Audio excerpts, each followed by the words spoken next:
আম চাষি ভাইয়েরা ও বোনেরা, কৃষক ভাই ও বোনেরা, আসসালামু আলাইকুম ওয়া রাহমাতুল্লাহি ওয়া বারাকাতুহু। দেখেন, আজকে মাঘ মাসের 8 তারিখ, ফাল্গুন মাসের 8 তারিখ। এই যে মাটিটা, এই দেখেন, এই যে মাটি, আর আমার গাছ কোথায় দেখেন, দেখেন আর কি মুকুল আসছে দেখেন। তাহলে গাছটার ডাঙ্গর কতটুকু, ডাঙ্গার 2 ফুট, কিন্তু দেখেন এই যে পরিচর্যা করার পরে এরকম হয়েছে। এটা দেখেন, এটা কি আমি কোনো ধরছি?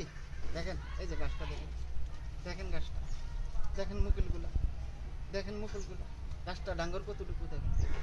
কিন্তু এই যে দেখেন না মাটি, এই যে দেখেন মাটি, তাহলে এই যে এত মুকুল আসছে, এটা পরিচর্যা করতে ওই 12 মাসে। এটা আমটা গাছটা হলো 12 মাসে, কিন্তু 12 মাস শেষ হয়ে গেছে, এখন সিজনেরটা আবার বল দিছে। এইটা তো আবার কিছুটা আবার বল দেয় নাই, সেটা যা 12 মাস এটা আবার আছে। এই দেখাচ্ছি আপনাকে, দেখাচ্ছি এখনই দেখাচ্ছি আমি।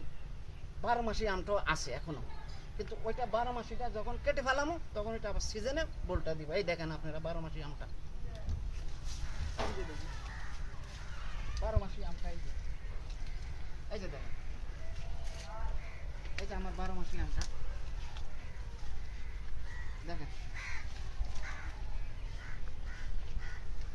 এই যে আমার 12 মাসি আমটা দেখেন, দেখেন তো আমটা, দেখেন তো আমটা, এটা কি 12 মাসি আম? এই যে আজকে ফাল্গুন মাসে 8 তারিখ।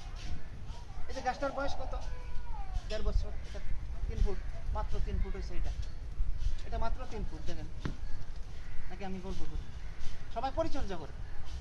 যখন যে ফুল আসবো, যখন যেটা প্রয়োজন, যখন পানি দেওয়ার দরকার, যখন ওষুধ দেওয়ার দরকার, যখন সার দেওয়ার দরকার, যখন পানি দেওয়ার দরকার, যখন মুকুল আসবো, মুকুল কি কি লাগবো আপনি নিজে না আনলে কৃষি অফিসারও তাই যোগাযোগ করেন।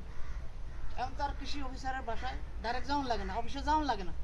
এখন ইউটিউব দেখলে, ফেসবুকে দেখলে ডাক্তার কি কি এটা, যারা অন্য অন্য চাষি, রাজশাহী, রংপুর, দিনাজপুর, কুষ্টিয়া, বগুড়া, তারা আম চাষি, জয়সর, এদের ইউটিউব দেখলেই সব কিছু পাওয়া যায়। এখন আর ডাক্তার দৌড়ান লাগে না, বলান লাগে না। এই যে এগুলো করেন ঘরের আশেপাশে যার যেখানে জায়গা আছে। এটা আমার এতটুকু জায়গার ভিতরে আমি 90টা গাছ করছি। এটা 12 মাস। ওইটা 12 মাস শেষ হয়ে গেছে, এখন সিজনে আসছে। আর এটা এখন সিজনেরটা 12 মাসেরটা রয়ে গেছে, সিজনেরটা আসবে কিছুদিনের ভিতরে। আসসালামু আলাইকুম।